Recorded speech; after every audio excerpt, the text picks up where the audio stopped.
Salut à tous, aujourd'hui, retour sur le gorille le plus célèbre du jeu vidéo, Donkey Kong. On en avait déjà rapidement parlé, ce personnage a vu le jour via une suite d'événements assez rocambolesques. Nintendo américain importe des bornes Radarscope du Japon pour inonder les salles d'arcade américaines. Seulement, c'est un fiasco, les gérants de salles trouvent le jeu médiocre, les entrepôts à New York où sont stockés les bornes invendues réclament de l'argent. Pour éviter que les capitaux de la firme fondent comme neige au soleil, Hiroshi Yamauchi, le président de Nintendo, confie la mission à Gunpei Yokoi d'imaginer un nouveau jeu, afin de remplacer les cartes mères des bornes Radarscope par ce nouveau titre pour enfin vendre ses machines de jeu. Pour Gunpei Yokoi, rien de plus simple. Pour vendre un jeu aux Américains, il suffit d'y inclure un personnage apprécié des joueurs locaux. C'est ainsi qu'est choisi Popeye. Le jeu est imaginé. Brutus en haut d'un immeuble envoie des tonneaux à Popeye qui doit les éviter pour sauver sa belle Olive. Seulement, de manière inattendue, King Features retire les droits de la licence Popeye à Nintendo. Il faut remplacer les personnages. La tâche est confiée à un certain Shigeru Miyamoto, qui s'inspire alors d'un autre personnage populaire de la culture américaine, King Kong. C'est ainsi qu'il imagine un petit charpentier qui a pour objectif de sauver une demoiselle en détresse kidnappée par un gigantesque gorille. D'après la rumeur, Miyamoto, imaginant un personnage plus bébête que méchant, aurait pensé au terme Donkey, jeu de mots puisque se rapprochant de monkey mais signifiant un autre animal, un âne, d'où l'expression qui existe aussi en anglais bête comme un âne. C'est ainsi que lui serait venue l'idée de Donkey Kong. Le jeu sera un énorme succès aux États-Unis tout comme au Japon et en Europe. Il bouleversera avec d'autres l'hégémonie du shoot'em up ultra représenté dans les salles d'arcade de l'époque et démocratisera le jeu de plateforme.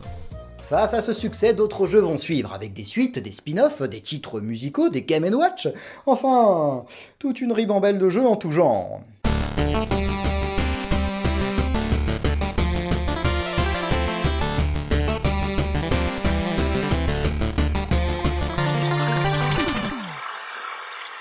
Il faut bien se rendre compte qu'en 1980, la véritable star, c'est Donkey Kong, le petit charpentier, et tout le monde s'en fiche un peu. Il n'a d'ailleurs à ses tout débuts aucun nom et est simplement désigné comme le personnage joueur. C'est ainsi tout naturellement que lorsque Miyamoto travaille sur une suite, il propose cette fois-ci de contrôler Donkey Kong Jr., qui a pour but de délivrer notre Donkey Kong injustement mis en cache par le vil Mario. Le jeu se démarque véritablement du premier opus avec son système de liane où il nous faudra éviter les crocodiles sauvages. On retient aujourd'hui ce titre principalement parce qu'il s'agit de l'unique jeu où Mario joue le rôle de l'antagoniste.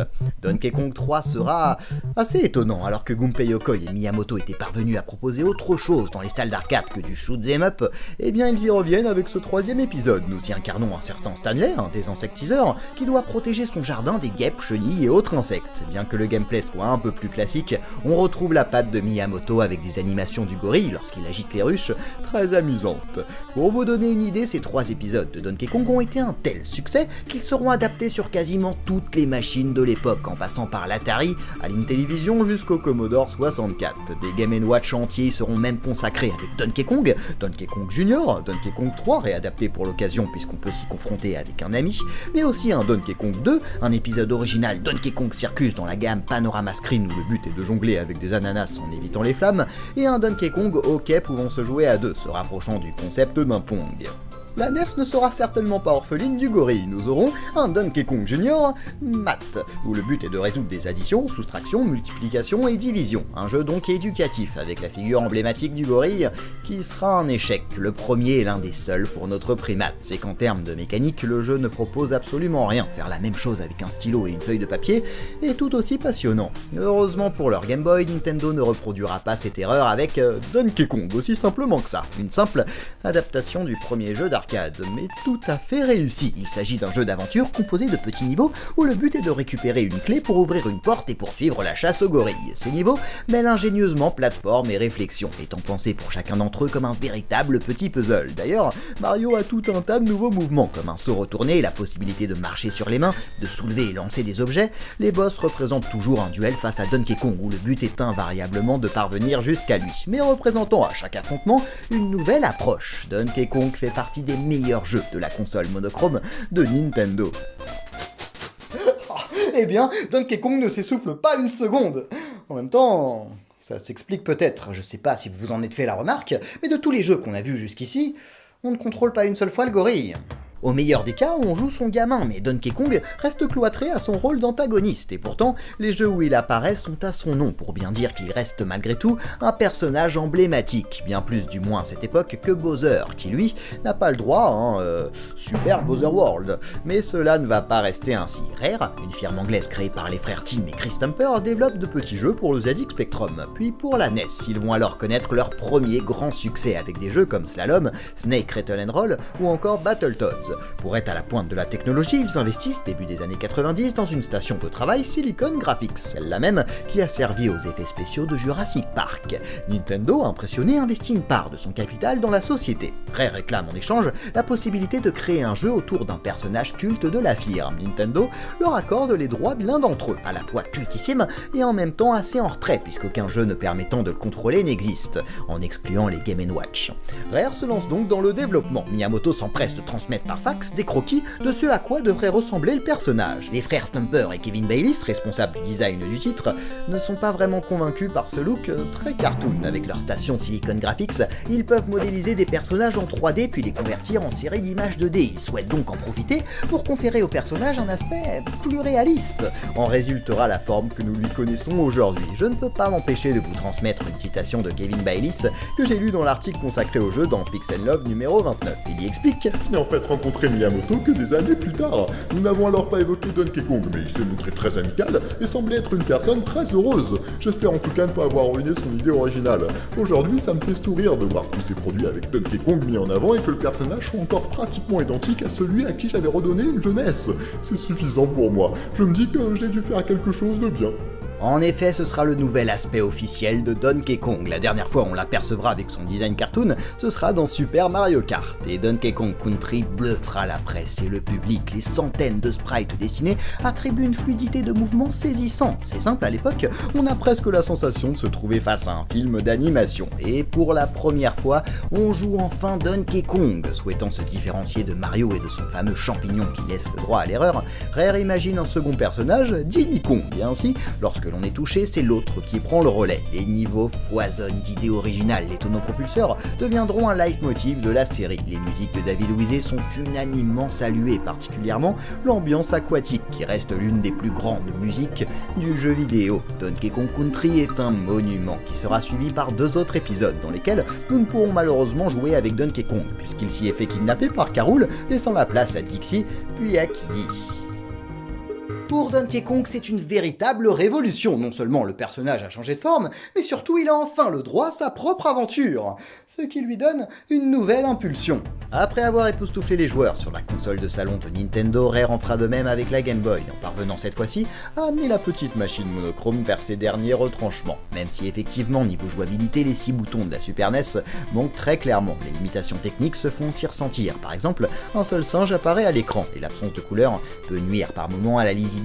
Le titre n'en reste pas moins une prouesse d'ingéniosité, retranscrivant admirablement la patte graphique de l'épisode SNES. On aura là aussi plusieurs Donkey Kong Land, puis des portages sur Game Boy Advance. Mais entre-temps, c'est bien entendu la 3D qui fascine. Crash Bandicoot est tout à fait réussi sur PlayStation. Super Mario 64, de son côté, révolutionne le jeu de plateforme. Pour l'occasion, Rare imaginera 2 nouveaux personnages, Banjo et Kazooie, pour ce qui sera l'un des meilleurs jeux de plateforme de cette époque. Donkey Kong ne sera pas abandonné, puisqu'on aura aussi un excellent Donkey Kong 64. On y retrouve le modèle de Mario et Banjo, à savoir différents niveaux ouverts dans lesquels il nous faut récupérer non pas des étoiles, non pas des pièces de puzzle, mais oui des bananes dorées. L'originalité de cet opus, c'est qu'il est possible de contrôler l'ensemble des gorilles vus jusqu'ici, chacun disposant de leur propre spécificité. On aura aussi un Diddy Kong Racing reprenant le principe de Mario Kart avec des personnages de Rare, sauf que Donkey Kong ne figure pas dans le casting. Bah oui, il est déjà présent dans les Mario Kart.